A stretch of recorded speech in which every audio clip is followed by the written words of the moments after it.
ওয়া ইন্নাদ-দামা লা ইয়াকাউ মিনাল্লাহি বিমাকানিন ক্বাবলা আন ইয়াকা বিল আরদ। নবীজি বলেছেন, যে ব্যক্তি কুরবানি দিল, এই কুরবানির পশুর রক্তের ফুটা জমিনে পড়ার আগে সাথে সাথে আল্লাহ তাআলার দরবারে ওই ব্যক্তির একটা সম্মান, একটা মর্যাদা আল্লাহ পাকের কাছে গৃহীত হয়ে যায়। সুবহানাল্লাহ।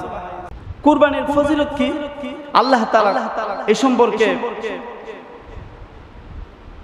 17 নম্বর পারা 15 নম্বর পৃষ্ঠায় সূরাতুল হজ্জের 37 নম্বর আয়াতে আল্লাহ তাআলা নিজে বলেন, লা ইয়ানালাল্লাহা লুহুমুহা ওয়ালা দিমাউহা ওয়ালাকিন ইয়ানালুহুত তাকওয়া মিনকুম। রব্বে কারীম বলেন, তোমরা যে কুরবানি দাও এর গোশত আমার কাছে পৌঁছে না, এর রক্ত আমার কাছে পৌঁছে না, বরং এই কুরবানির মাধ্যমে আমি আল্লাহ তাআলার কাছে তোমাদের তাকওয়া পৌঁছে তোমরা মুত্তাকি হয়ে যাও, খোদা ভীরু, এটা প্রমাণিত হয়ে যায়। সুবহানাল্লাহ। এই একটা হুকুমের মাধ্যমে আল্লাহ পাকের দরবারে প্রত্যেকটা বান্দা মুত্তাকি আর আল্লাহ পাকের একটা আদেশের যে ভয় করেছে, এই তাকওয়া, এটা আল্লাহ তাআলার কাছে পৌঁছে যায়। অথচ গোশত আর রক্ত আল্লাহর কাছে পৌঁছে না, সেই গোশত আমরাই আহার করি, আমরাই খাই। কিন্তু এর মাধ্যমে, এই একটা ইবাদতের মাধ্যমে বান্দা আল্লাহ পাকের কাছে মুত্তাকি হয়, আল্লাহ পাকের কাছে একজন ভীতিশীল হয়, আল্লাহ পাকের ভয়কারী হয়। হুজুর পাক সাল্লাল্লাহু আলাইহি ওয়াসাল্লাম এই কুরবানির কয়েকটা ফজিলত বর্ণনা করেছেন। মিশকাত শরীফের 1386 নম্বর হাদিস, হুজুর পাক সাল্লাল্লাহু আলাইহি ওয়াসাল্লাম কুরবানির ফজিলত বর্ণনা করেন। এই হাদিসের মধ্যে নবীজি 3টা ফজিলত বর্ণনা করেছেন। ক্বালান নবী সাল্লাল্লাহু আলাইহি ওয়াসাল্লাম قال النبي صلى الله عليه وسلم ما عمل ابن آدم من عمل يوم النحر أحب إلى الله من إهراق الدم।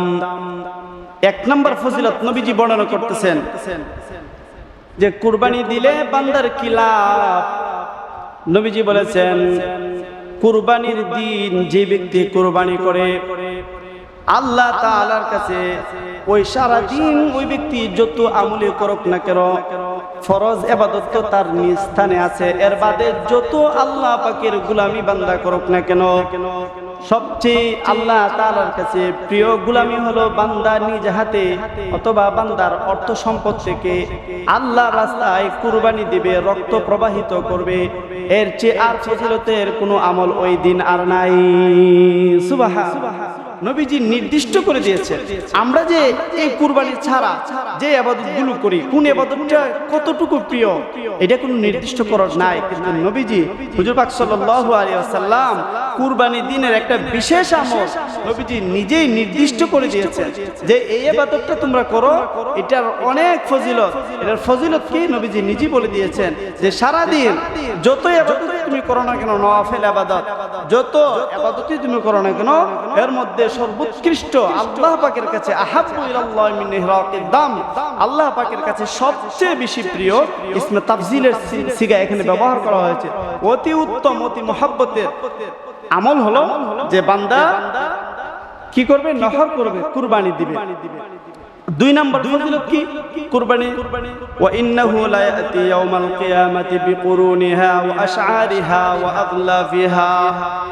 নবীজি বলেছেন কিয়ামতের দিন যে ব্যক্তি আল্লাহর রাস্তায় কুরবানি দিল, যেই পশুটা কুরবানি দিল, কিয়ামতের দিন ওই পশুটা তার পশম, তার শিং আর তার খুর নিয়ে ওই ব্যক্তির সাথে হাসরের ময়দানে হাজির হবে। সুবহানাল্লাহ। অথবা তার ব্যাখ্যা এইভাবে করা যায়, কিয়ামতের দিন ওই পশম আর ওই শিং আর ওই খুর আল্লাহ তাআলার দরবারে নেক আমলের সূরত হয়ে ওই ব্যক্তি ওই বান্দার সাথে হাসরের ময়দানে দাঁড়াবে। সুবহানাল্লাহ। তাহলে যে ব্যক্তির কুরবানি কবুল হয়েছে আর তার সাথে এই আমলটা দাঁড়াবে, ওই ব্যক্তির নাজাতের একটা বিশেষ মাধ্যম হিসেবে আশা করা যায়। কারণ হাসরের ময়দানে বান্দা যা আমল করবে ওইগুলো তার নাজাতের উসিলা হয়ে দাঁড়াবে।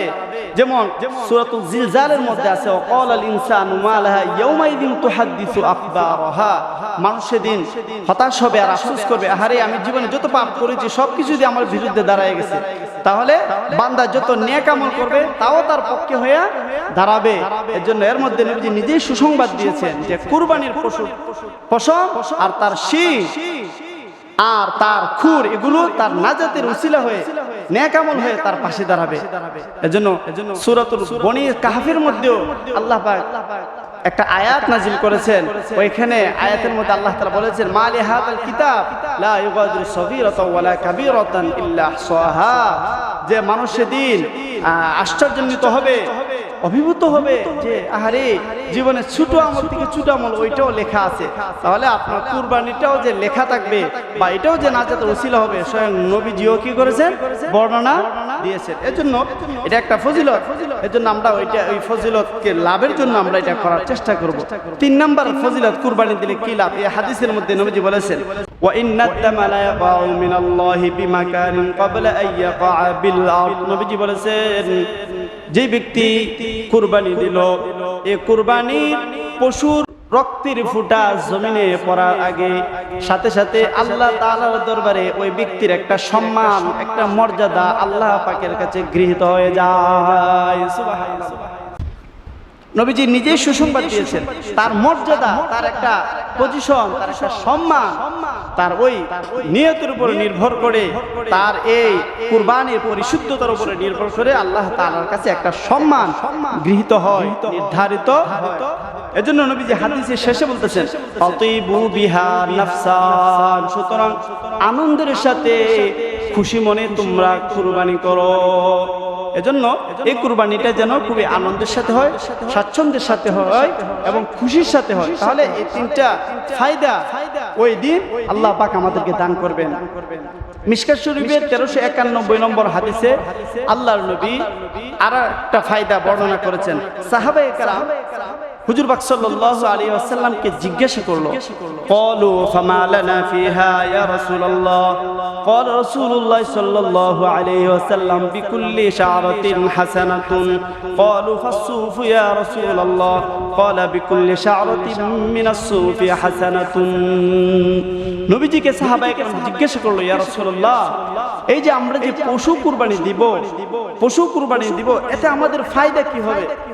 তো নবীজি বলেছেন প্রত্যেকটা পশমের বদৌলতে, বদলায়, বিনিময়ে যত পশম আছে প্রত্যেকটা পশমে আল্লাহ পাক তোমাকে নেক আমল দ্বারা পরিবর্তন করে দিবে। বলেন সুবহানাল্লাহ। নেক দিবে আল্লাহ তাআলা, তোমাকে সওয়াব দিবে, মর্যাদা দিবে, পুরস্কার দিবে। সাহাবায়ে কেরাম জিজ্ঞেস করলেন, ইয়া রাসূলুল্লাহ, স্বাভাবিক পশুতে তো অনেক পশম থাকে, কিন্তু এমন কিছু পশু আছে যেগুলোতে পশম প্রচুর পরিমাণে, এই পশমওয়ালা পশু যদি কেউ কুরবানি দেয়, যেগুলোতে খুব পশম, খুব আদরের পশু, যে কারণে অর্থাৎ হাল চাষ করলে অনেক সময় পশম উঠে যায়, হাল চাষ করলে বা সারে দিয়া কোনো কাজ করলে অনেক সময় পশম পড়ে যায়। আবার অনেক যত্ন সহকারে যে সমস্ত পশু তারা পালে, এগুলো তো অনেক সময় পশম বেশি হয়। তো যদি পশমওয়ালা পশু যদি কেউ কুরবানি দেয় তাহলে তার কি উপায়? তো নবীজি বলেছেন যে বিকুল্লি শা'রাতিন মিনাস সুফ হাসানাতুন, যত পশমওয়ালা পশু আছে ওই পশমওয়ালা পশুর প্রত্যেক পশমেও আল্লাহ পাক তাকে নেক আমল দিবে। বলেন সুবহানাল্লাহ। এজন্য যত সুন্দর দেওয়া যায়, যত দৃষ্টিনন্দন পশু দেওয়া যায়, ভালো পশু দেওয়া যায়, এগুলো দিলে আল্লাহর রাস্তায় বেশি সওয়াব পাওয়া যায়।